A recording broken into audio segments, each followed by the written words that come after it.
My world is already gone, and yours is coming to an end. It might happen tomorrow when the planet is consumed in nuclear fire, or next month when we've all contracted the next superbug. Or it might happen in 5 billion years when the sun has used up all its hydrogen fuel and goes red giant, swallowing up Mercury, Venus, and Earth as it puts on its freshman 15. Cosmically speaking, any option is just another Tuesday, but at the risk of poetic understatement, the difference for us who have to live on the planet is massive. We don't have anywhere else to escape if things get too spicy. The massively wealthy may be able to hold out for a short time and may even be able to temporarily sustain small populations, but eventually, whether it's a population bottleneck or a shortage of food or clean water, reality will set in, even for them. Hell, the Earth could blink out of existence in a split second if a nearby star decides to let out its swan song and slap us with a gamma ray burst. We'd be dead before we even knew what happened. The point is, there are a myriad number of ways that your world could end. It's kind of a miracle that you're still here at all, to be honest. So it's no wonder that we have such a fascination with disaster in apocalyptic media. Psychotherapist and TikTok star Courtney Tracy describes this phenomenon as our brains engaging with the content as though it's really happening, although much less dangerously. We are able to experience the rush of fear, adrenaline, and suspense. This can help make our own world, which may be mundane at times, far more interesting. Case in point, these are the Google search numbers between 2019 and 2021 for the pandemic disaster flick Contagion, which was made itself in 2010. I don't think it even needs to be said what the giant spike in searches coincides with here. In those early days, accurate information was scarce. The US didn't even have reliable tests, let alone a whiff of a possible vaccine. So rather than sit locked inside with our thoughts, by and large, we turned on the TV. And in March of 2020, over 9 million people were searching for Contagion, a film with a ridiculously familiar premise, given, the whole 2020 thing, complete with a happy ending where the virus is cured and life returns to normal. It was wishful thinking. If you were alive and sapient in the 90s and 2000s, and you, like me, have a fascination with disaster and apocalyptic films, then you, like me, might have noticed a shift in this type of media from then to now. We grew up with movies like Armageddon, The Core, The Day After Tomorrow. Or maybe you came later and you'd relate more to 2012, or even Contagion. Regardless, the era of the disaster film was dominated by stories of scrappy groups of heroes coming together to halt or mitigate the apocalypse and make sure that humanity lives to 007 Die Another Day. Almost always, these movies were chock-a-block with camp, riddled with technobabble and physics-breaking problems and solutions, as if the directors were shaking an angry fist up at the sky, defying the gods. They sold themselves as a testament to the human spirit and our ability to overcome any obstacle when backed into a corner. Hell, this is the explicit thesis of The Day the Earth Stood Still. You say we're on the brink of destruction, and you're right. But it's only on the brink that people find the will to change. Outside a few exceptions, we don't really see these types of movies anymore. That occurred to me while sitting in a movie theater with my wife. And now, if you watch the Satanic Panic video, no, you are probably not having a stroke. Yes, the impetus of both videos was my attention deficit mind wandering around like Don fucking Quixote. This time, though, it was while sitting through the trailers that preceded Civil War. The Alex Garland flick about the fall of America and the horror of modern conflicts between neighbors. We're not really focusing on this movie, but I do highly recommend it, especially if you like feeling existentially and physically ill. Good times. Preceding the movie was a trailer for ISS, yet another film about how humanity destroys itself while people on the space station are forced to watch and are then thrust into their own conflict. It got me thinking about this cultural shift. In the past decade or so, it seemed to me like there's been more and more of these apocalyptic movies, where the idea of saving the world was completely thrown out the window. Gone were the unlikely oddballs grouped together working on some cockamamie plan to avert or revert the apocalypse. Today we are canceling the apocalypse! Instead, the focus is on acceptance, characters coming to terms with themselves as well as the crumbling worlds around them, or alternatively, about the futility of individual effort in the face of overwhelming apathy. He works at the Pentagon. Why would he charge us for free snacks? So, why? What caused this shift? Or was it just a product of my distracted imagination? Well, my interest in the subject was solidified when I later came home and browsed Netflix, only to find a new show called Carol and the End of the World. It immediately caught my eye, and I decided to check it out. What I found was this quiet, contemplative show following a woman doing everything she can to go back to the mundanity of normal life. Spoilers ahead, so as always, please go watch the show if you haven't already. I promise it is worth it. It follows the titular character Carol, who is a quiet, unassuming, possibly on the spectrum woman who is having trouble embracing the hedonism of the world around her. See, there's this planet, Kepler 9c, that's on a collision course with Earth. It's an inevitable end for everybody on the planet. No oil-drilling cowboy astronauts are coming to save the day this time. All the nukes in the world wouldn't push the planet off course, and there's a constant glaring reminder of that perched in the night sky, where the planet gives off an ethereal teal glow, shining in the sky larger than the moon itself. And I'm trying to suppress my inner physicist here, who wants to dissect how unrealistic that is because it's just a narrative device. Let it go. Just let it go. There is evidence all around that indicates we're only seeing the tail end of humanity's collective footfalls on the steps of grief as they process their demise. At this point, the people remaining have embraced a Dionysian lifestyle, doing the things their previous inhibitions kept them back from. Moisturized, unbothered, staying in their lane, thriving. Case in point, Carol's elderly nudist parents who are in a throuple with their former in-home nurse, Michael. And then there's Carol. She just cannot force herself to live that way. So, I think I'm gonna go. Rather, the only thing she does want is for her life to go back to how it was, before the impending apocalypse, no matter how boring. Not even because of the impending doom, but just because she's so uncomfortable with the way the world has changed. The story is about her finding, or rather founding, a community of like-minded individuals, showing the importance of human connection over any materialistic desires. Carol and the End of the World doesn't present the apocalypse as a problem to be solved. Rather, it's an axiom that must be accepted. The world will end. There is nothing to be done. All that's left is to come to terms with that truth and possibly find companionship among the damned. As Tom Lehrer once said, political satire became obsolete when Henry Kissinger was awarded the Nobel Peace Prize. And it seems to me, and Ryan Gibley, who wrote the article that originally made that reference, that disaster movies have likewise become obsolete. But the question remains, was the shift in disaster and apocalyptic media something I had imagined? Well, to be able to answer that, I had to compile a list of apocalyptic and disaster movies and determine which of them have optimistic endings for humanity's survival and which are pessimistic. The result over the past 34 years is right here. We'll go into more detail on this later, but the point is, it seems like the answer is no. The shift is real, and I had the proof right in front of me. It's the end of the world as we know it.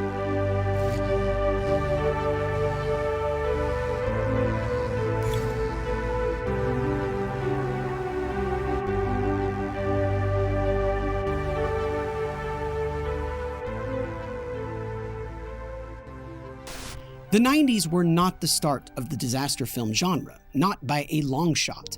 But there was a resurgence in the decade caused in part by the advent of computer-generated imagery, which allowed for, at the time, very realistic catastrophes to be depicted in a way that was either not possible or exorbitantly expensive before. For the most of the US, the 90s were a pretty optimistic time. Crime was down, the Cold War was over, and with it the threat of thermonuclear war between superpowers. And hey, there was a cool saxophone-playing president in the White House who could surely do no wrong. That isn't to say that all worries about the world went away in the 90s, they just felt more distant. Just look at the subject of climate change. In the 90s, the prevailing media depiction focused less, or almost not at all, on global warming, but instead on pollution, a problem that was on its face more manageable and also vague. We were more focused on stopping the growing hole in the ozone layer and the dreaded acid rain. And the media of the time mirrored this, where environmental messages were boiled down to stopping the local evil factory owner from dumping their toxic waste into the river. Look no further than Fern Gully or Captain Planet. Your polluting powers combined, I am Captain Pollution! These were things that individuals had agency in. They were problems that could be, at least to a degree, solved at the local level, and for those that were larger, the government seemed to take an active interest. In what would almost be unbelievable in 2024, the Clean Air Act was amended in 1990 by a bipartisan, nearly unanimous vote to outlaw ozone-depleting CFCs and the toxic sulfur dioxide coughed up by industrial plants, which caused the scourge of acid rain. Funny how when government attention and funds are given to solve a problem, the problem gets solved. Wow. And with the downfall of the USSR, America's greatest archenemy in 1991, it's not hard to see why people were so bullish on the future, and why the disaster genre as a whole was so popular and optimistic. It sold a world with large problems that could be solved by individuals, something that really spoke to Americans as a whole. The king of the 90s disaster flick was Roland Emmerich. Love him or hate him, he is responsible for some of the biggest tentpoles in the genre. Independence Day, Godzilla '98, and later The Day After Tomorrow in 2012.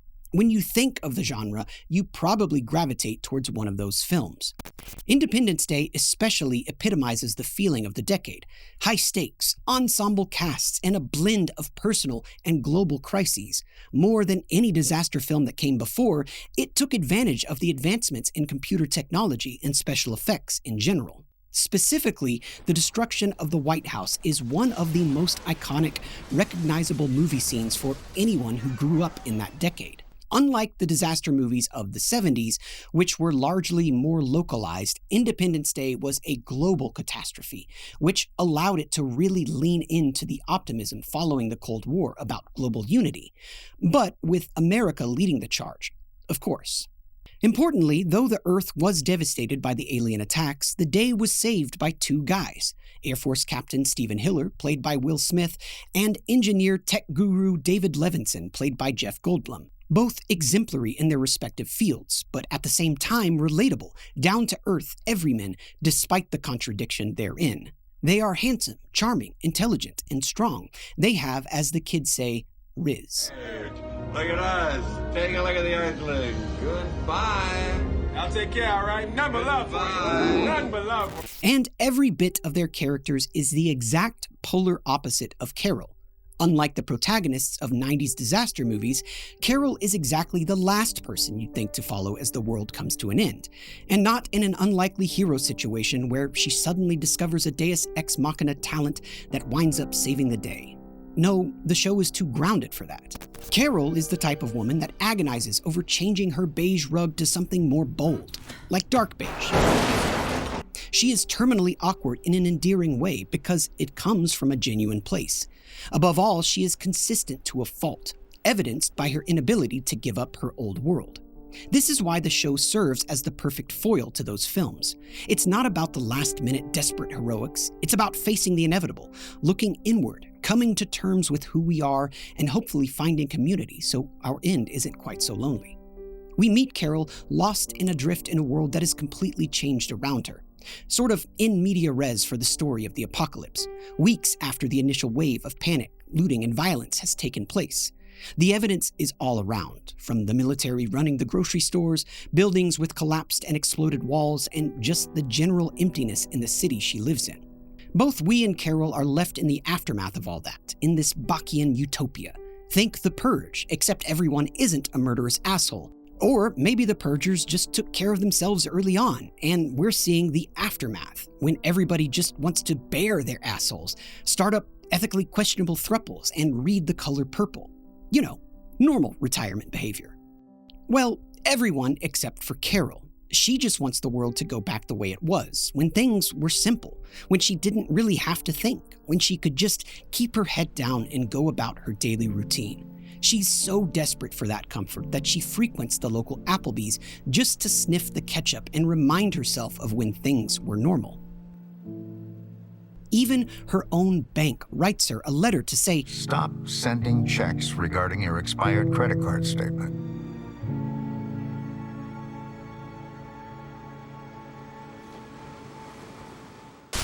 And here's the point where I admit that I've buried the lead a little bit.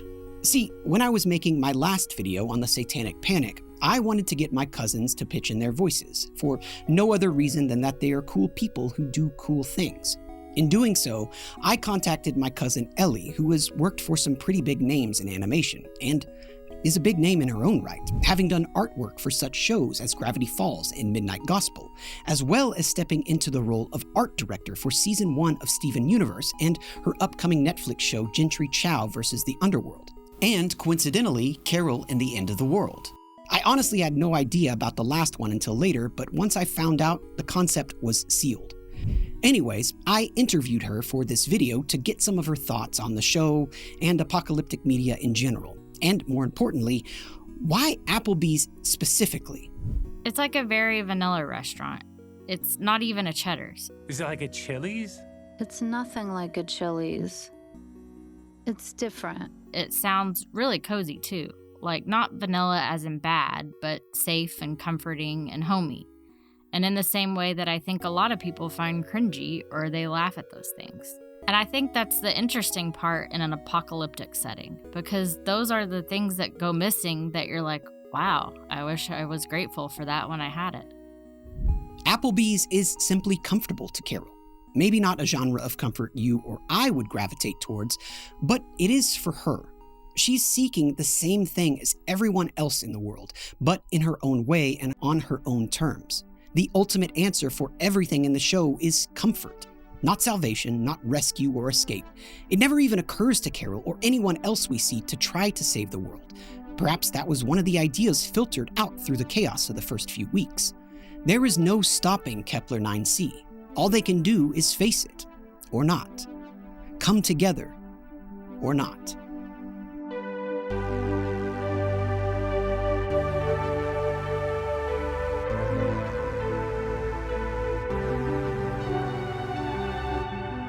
Psychotherapist Courtney Tracy described our fascination with apocalyptic and disaster movies in terms of how they allow us to experience the events in a safe environment, detached.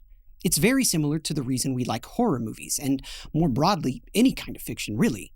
But that's only a piece of the puzzle, because the obvious follow-up question is, why would we want to experience those things, even safely?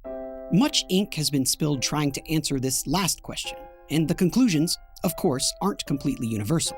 So I'm generalizing a bit when I say that largely the appeal of morbid media like this, horror, disaster, tragedy, apocalyptic, etc., is because it activates the compassionate parts of our brains as we empathize with the characters and even want to help them. Or we might just consider what we would do in their shoes, not dissimilar from our fascination with reporting on real-world disasters. Being the direct target of a threat to our well-being stimulates the amygdala, a small structure located in a primitive part of the brain known as the limbic system. If the earth starts shaking beneath you, a panic button in the amygdala is switched on, and preparations start within your body to deal with the emergency. Simply simulating these types of disasters, even through a screen, activates the amygdala as if it were really happening to us. This isn't a unique phenomenon either. Rather, there are many ways in which our brains can be deceived into thinking some simulated event is actually happening.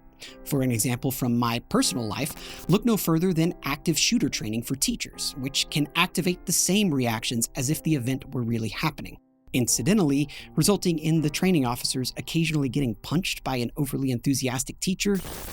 No, that was not me. In addition, early disaster movies, of the type we've discussed so far, where the hero triumphs, can be a sort of power fantasy for us. What would we do to survive in a disaster? Would we make the right choices that would preserve our lives, or would we fail to see the way out and perish? Watching the heroes make the right decisions also provides what psychologists call vicarious reinforcement.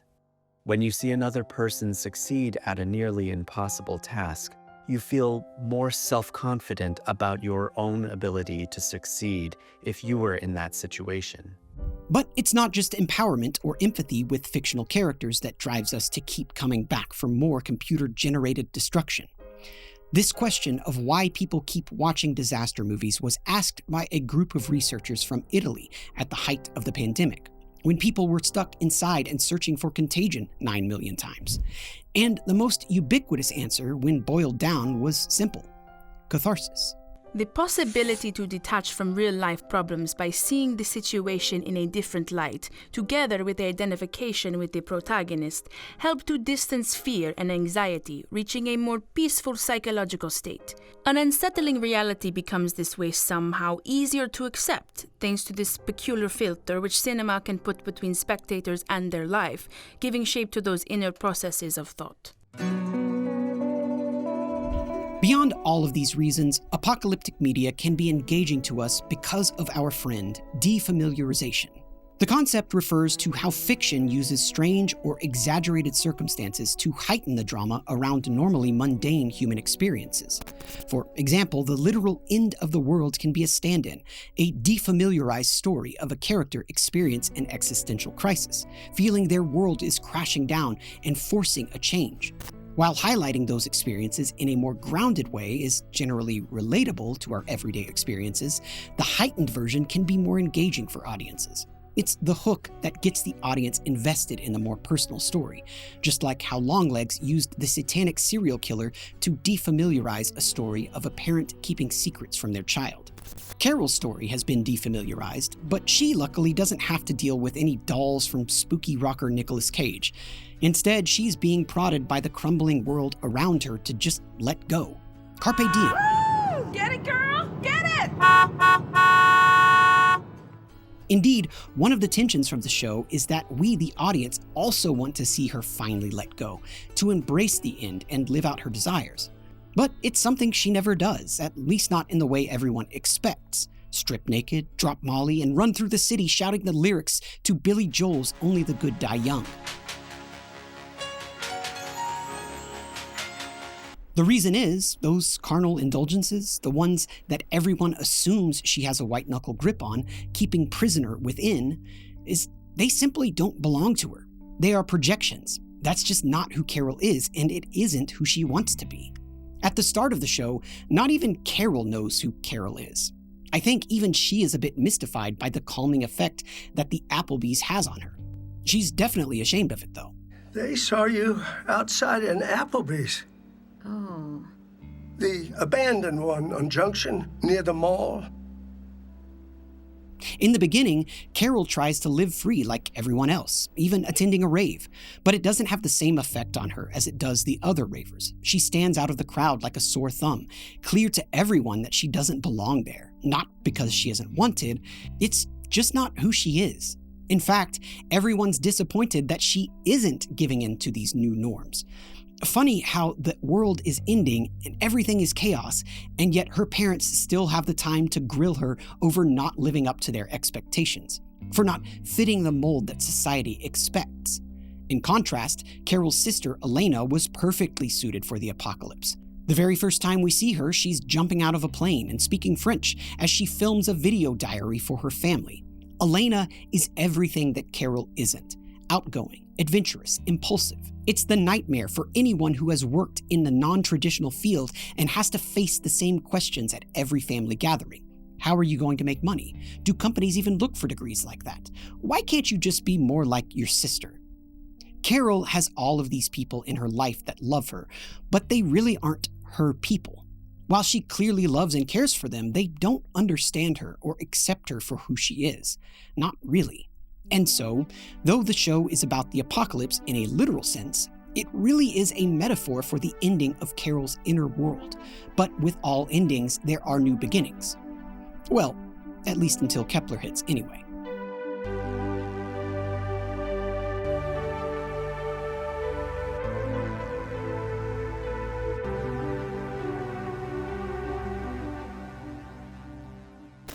It's an extreme understatement to say that quite a bit has changed since 2001.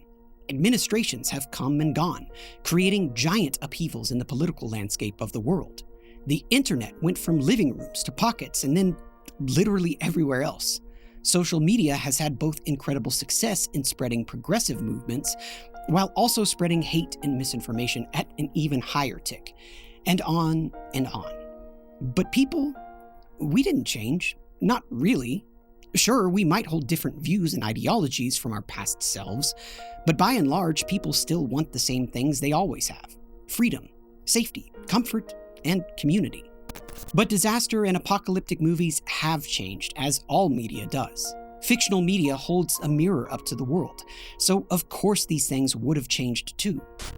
Right? Well, that's what I set out to find. You've already seen the results, but I can't rightly just plop a graph into the video with zero context or explanation. You're a strong, independent YouTube viewer, and you deserve better.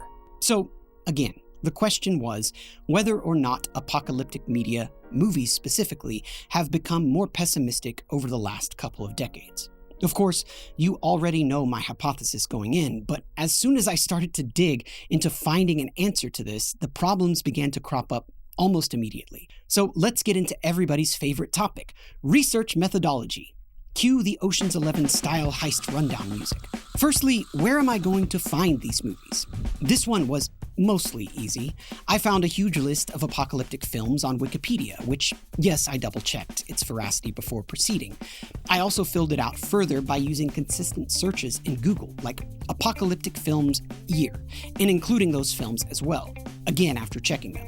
I had to accept early on that there was no possible way for me to find and test all relevant films, so I just had to make sure that my sample was as large and hopefully representative as possible. Because how does one even define what an apocalyptic film is? To me, it's simply one in which the world is going to end, or has ended, or if a local disaster was implied to have spread to the rest of the world, like cabin fever. I excluded superhero films from this because, well, they don't seem to fit the definition to me. The entire point is that the hero saves the day. I also left out lesser disaster movies that weren't world-ending, for example, Dante's Peak or The Impossible. Once done, the result was a list of over 300 various disaster and apocalyptic movies to put to the test. To be clear, I didn't watch over 300 movies for this video because, no, I have my own problems to deal with. Instead, I looked up plot summaries when possible and watched the last few minutes, give or take, when summaries weren't available. Of course, there's sometimes context in these films that isn't conveyed in either of those two methods, so for those, I had to dig a little deeper. Okay, so really quick, I want to take a break here because in doing this research, I stumbled onto something fascinating that I have to share. If you follow my YouTube channel, you might have already seen it. Most of the Google results for disaster movies return the sort of low-budget schlock that you'd find on late-night basic cable channels. One problem with these movies is that they aren't well documented on Wikipedia, if they have an entry at all. So, I had to watch the endings to almost all of them. And in doing so, I began to notice a pattern. Virtually every single one of these films ends the exact same way. White family hugging each other, looking into the distance behind the camera, smiling hopefully. It's absolutely incredible. Some interesting tidbits here that I found. There were slight variations in the trope, like sometimes they weren't actually happy. Instead, they were watching or standing in horror, waiting for death via asteroid. And waiting. Here, let me just speed it up real quick. And we're waiting and waiting. And it's going to happen any second. Oh, and it isn't all white people. There are some POCs in the group, but they're always off to the side in these scenes. Yeah. The other is Casper Van Dien. You know, the guy from Starship Troopers? He was in not one, but two separate low-budget disaster films, both about freak tornadoes. One of them was even Christmas themed. Oh, well, this one looks pretty serious. I mean, oh no. Another fun fact is that many of these films are from Mar Vista Studios, of Christmas Mail fame. If you haven't already watched the Drew Gooden video on that movie, do yourself a favor and do so now. Or, well, not now, like after this video now. And so I know this is a very specific trope to be given a name, but if falling chandelier of doom is a real thing that I found on TV tropes, then hopefully hugging white family should be too.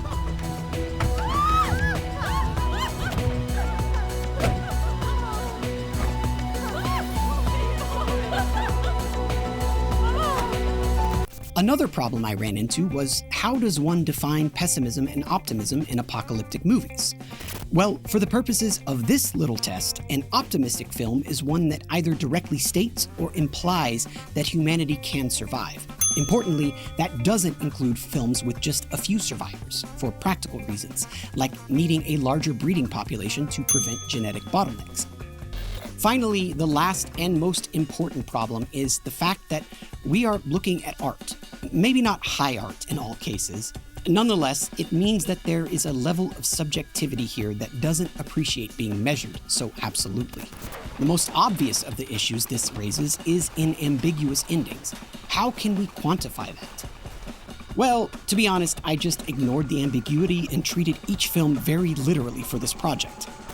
Which I know isn't great, but I don't know, cut me some slack. So, having said all that, I know that this was definitely not scientifically rigorous, but I tried to keep everything as unbiased and consistent as possible.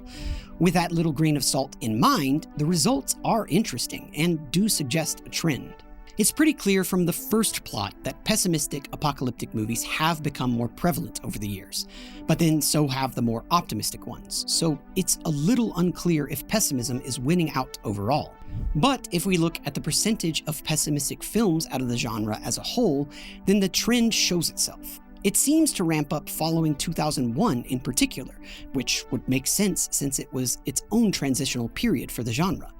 Regardless, it definitely seems like this idea wasn't something my imagination cooked up. A perfect encapsulation of the end result of this larger shift can be seen in the movie Don't Look Up. Spoilers, so go do the thing if you haven't seen it yet. The film is a dark comedy that lambasts the way society will do anything to ignore existential problems, specifically climate change. Only in the fictional world, it's an asteroid that's on a collision course with Earth. It also completely refutes the message behind older disaster flicks, that humanity will eventually win out because intrepid young experts find a way, etc., etc. Basically, the melted polar opposite to the day the Earth stood still. Throughout the film, scientists try to convince an apathetic, intellectually antagonistic public to take it seriously. At every turn, though, someone empowered diverts attention away from the disaster. Whether it's Meryl Streep's Trump analog, or Tyler Perry's Today Show-esque anchor, or the Elon Musk parody, who is, in retrospect, actually way too cool for a dude that named a government department Doge. I'm not just MAGA. I'm dark, gothic MAGA. The powers that be don't treat it as the calamity that it is. Instead, they see the asteroid as an opportunity, either politically or for ratings or whatever other agenda they have. Thank God we don't have that problem in real life. In the end, the people following the asteroid deniers are told to repeat the party mantra, "Don't look up," because the asteroid, much like Kepler 9c, is fully visible in the night sky. It's an allusion to the famous quote from George Orwell's 1984. The party told you to reject the evidence of your eyes and ears. It was their final, most essential command. The protagonists in the film surrounded by their found family, sitting for a meal around the table, all sharing the things they're thankful for, relishing the companionship. If Don't Look Up were made back in the 90s, the dinner would likely have a happy tone, set against a softly victorious French horn, the protagonists having just saved the world despite all the roadblocks thrown up by an inept government. Triumph of the human spirit. Chad Kroeger song plays over the credits. Eat your heart out, Spider-Man. But again, Don't Look Up rejects that idea. It tells us to look around at everything our world has gone through in the past couple decades, stare deeply into that abyss, and then asks point blank, do you really think that's how it would go? And the answer, at least from the film's perspective, is clear. So with little fanfare or spectacle, our protagonists, along with everyone else on Earth, are swept away in the shockwave of the asteroid impact. The end. Cut to black. It's bleak, but it's also honest. I've seen critics of the film saying that it's just too preachy, or that we've all heard this message before in countless films. But isn't that kind of the point? It was meant as a slap in the face, shaking us by the shoulders, saying, we tried this the polite way, now just fucking look at what you've allowed to happen. But to me at least, it doesn't come from a place of condescension, rather one of complete brutal honesty and exasperation.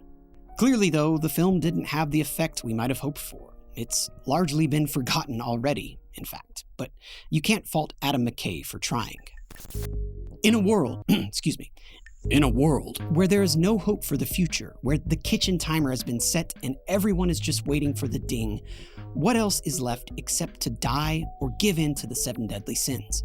That's the true question at the heart of Carol in the End of the World, and the answer that the show comes up with is simple: community. This is nice. But it is. Really. When everything has gone to shit, when the whole world has thrown in the towel, the only thing left is to cling to those people you're close with and keep each other comfortable. It's the same conclusion that Don't Look Up comes to. It reminds me of another quote from 1984. Perhaps one did not want to be loved so much as understood.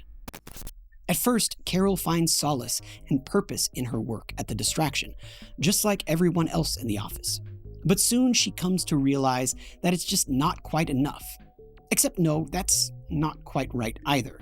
The real reason she stays at the Distraction isn't because of the work.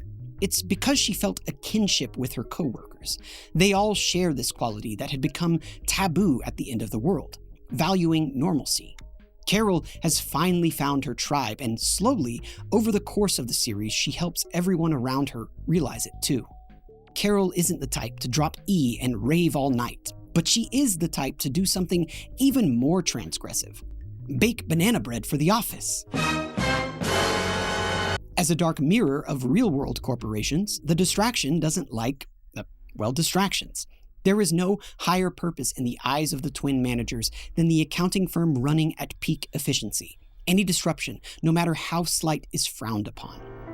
Slowly but surely, the contagion spread among the rank and file. A rash of tchotchkes, photographs, constellations of personal artifacts, all on display. At first, the change is small. She is one woman, after all. One very quiet woman. But soon she finds kindred spirits in Donna and Luis by sharing that banana bread. Donna has been a workaholic her entire adult life. She is one of the only people who's even more consistent than Carol in that way. Midway through the season, in the Christmas in April episode, we learn that Donna was a single mother who raised 4 children, who are now adults and have families of their own. Regret washes over Donna at the dinner table as she listens to their childhood stories, like waves lapping the coast, slowly eroding her happiness at having them all together. She's confronted with their stories about how much of their lives she's missed because she was always working. And there's something the show does here that I absolutely love, so I have to point it out.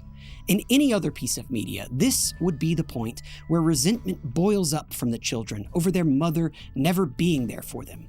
In those sorts of shows, we would get a sanctimonious lecture about how spending time is the most important thing and that work can wait, with no nuance or recognition of the privilege in that perspective. Except, no, that's not how the real world works, especially not for a single black mother of 4 just trying to scrape by. And this show realizes that. That resentment simply just isn't there. The children all understand how much their mother sacrificed for them and are clearly thankful for it. I kept waiting for that moment to happen, for the other shoe to drop, but it never did. It was very wholesome. Great stuff. 10 out of 10. Actually, it's a little odd how well that was treated given what Ellie told me about the other recurring black character, Michael, the in-home nurse / third in Carol's parents' throuple. So initially Michael was supposed to be in his nurse outfit. It just started feeling weird that this person of color at the very end of the world has chosen with his full autonomy to have sex with his white employers. It just felt so odd to just be showing that on screen. This character in a really subservient outfit. So that's why we put him in a bathrobe, because otherwise it's like everyone's supposed to be free and you've chosen to keep this character who's a black man in his uniform. We were like, no. Like, me and the artist had to talk to the executives to get Dan to change his outfit. And they apologized. They were like, we didn't catch that. Like, no, of course they weren't thinking about what that would look like. The other character that Carol befriends is Luis, and his journey to the distraction could not have been more different. Luis is a gay Latino man living in the city completely alone. His parents live back in his home country and are very traditional. Sí, mamá, todavía sigo siendo gay. He is the foil to Donna. Where she spent her entire life working and regrets all the things she missed out on, Luis lived her fantasy. He spent his entire adult life doing anything but working. In fact, we find out that the distraction is his first job. Luis spent his entire life looking for meaning in new experiences and new locales, yet none of it really stuck. He never really found his people, except for Watto. Watto. He was left with a lifetime of amazing experiences, but none that really filled the hole in his soul. It's all a blur to him. Nothing truly substantial that stands out, nothing to show for it. Like the others, he never found his people. And so, despite their differences, these three became the nucleation site of the community, slowly crystallizing in the distraction. By the end of the show, their camaraderie had spread throughout the entire office as they formed their own escape in the local Applebee's. It's a bit ironic because their drinking, karaoke nights, and just general debauchery, all of it, are the same sorts of things they were trying to escape by joining the distraction. But it just goes to show that the missing piece was community all along. Carol and the End of the World has a pretty bleak outlook for humanity as a whole. Despite the fact that we are talking about a shift in media becoming more grim, Carol stands as an example of that idea taken to the extreme. There is no hope for Carol's world or anyone on it, and so they're forced to find comfort where they can. It's an interesting narrative device, but I think it also speaks truth to where our own planet is headed at its current pace. Maybe not something so dramatic as a planetary collision, but still. And the thing is, Carol isn't even unique in that regard. In the last 2 decades, there have been many films and shows with similarly inevitable ticking clocks. Seeking a Friend for the End of the World, Silent Night, Melancholia, and, of course, Don't Look Up, just to name a few. As the great writer Kurt Vonnegut once said, one of art's practical purposes in a society is to be the canary in the coal mine, so to speak. Artists express their anxieties about the world around them, ringing the alarm bell on issues that need to be highlighted and dealt with. What we as a society do with these warnings is left up to us. Seems to me, though, that if so many are ringing that same bell, we should probably listen.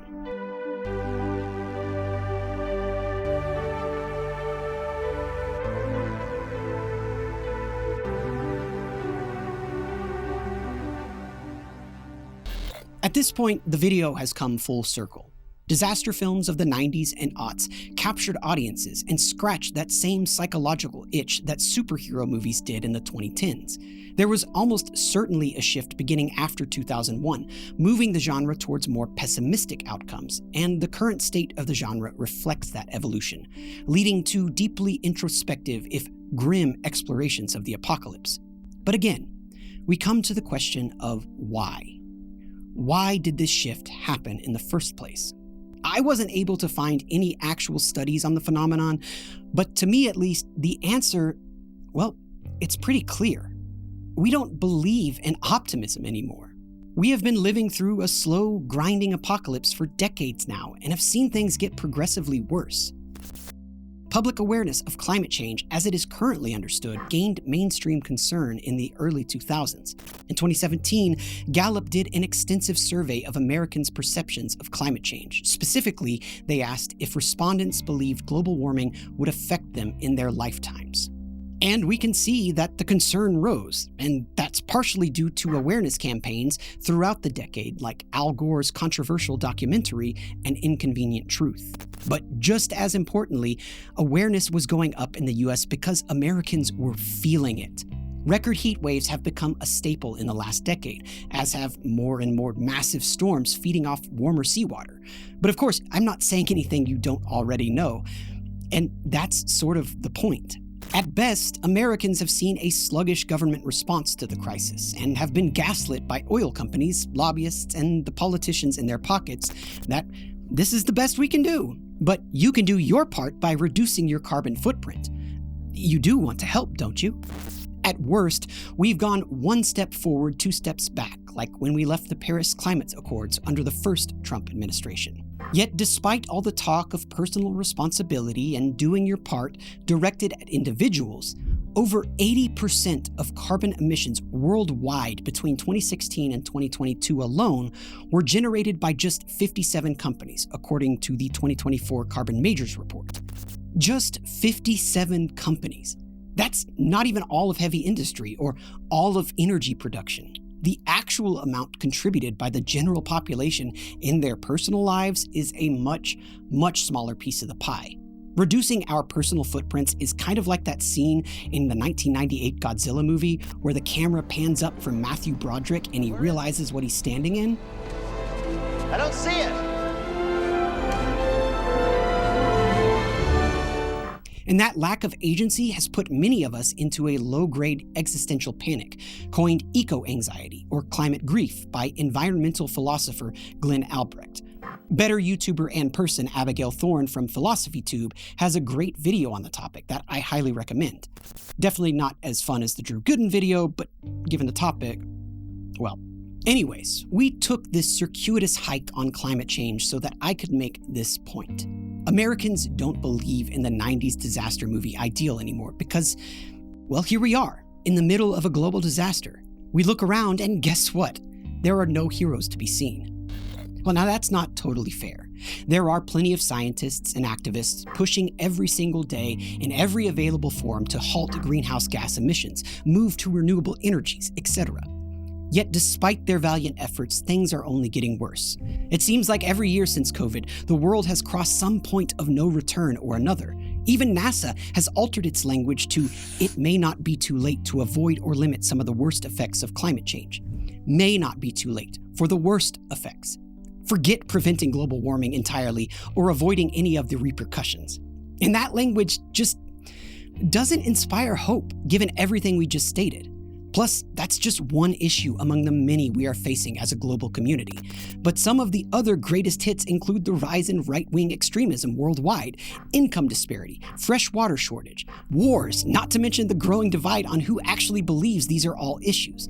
On climate change in particular, that divide has just gotten wider over the years, with less than 10% of Republicans saying they are greatly concerned about climate change.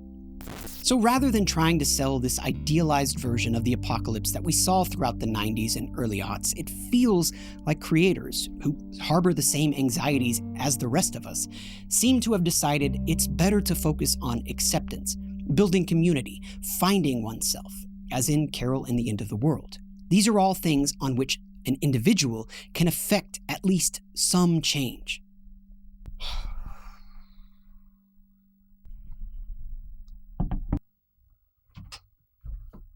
You'll never really see me speaking off script on camera because I always feel like I stumble over my words and I have to redo takes whenever I'm doing scripted stuff anyways. But yeah, the night of the election, I had a really bad panic attack. I'm sure many of you did. For me, this is something that I've never really had before. But now, after the election, anytime I think about it or the future, I start to spiral, and if I don't distract myself, I'm right back in that same spot. So as many of you might know, I'm a teacher in my day job, and the reason for my panic attack was that I didn't know how to tell my students that everything was going to be okay. I still don't, because I don't know that it is. Nobody does. The only thing I could tell them, what my dad told me, was we just got to take things day by day.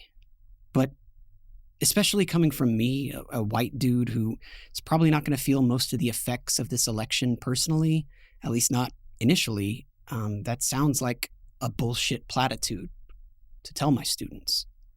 And so I wanted to address this with you guys because I know, like my students, many of you are experiencing these things. That's the type of community I've built up.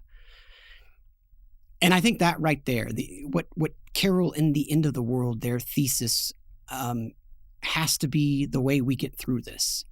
The only thing I can say is cling to the people you love, the people you care for, whether that's family, friends, mentors, teachers. That is the only thing that's going to get us through this. just felt like, given the topic, I couldn't ignore this situation. I've never been a political channel. At the same time, though, I've never made it a secret of where my politics lie either. So just know that no matter what else happens, I will be making these videos, and this channel will be a safe space for everybody for as long as it's possible. I will see you guys in the next one. And it's going to be a happier video, so.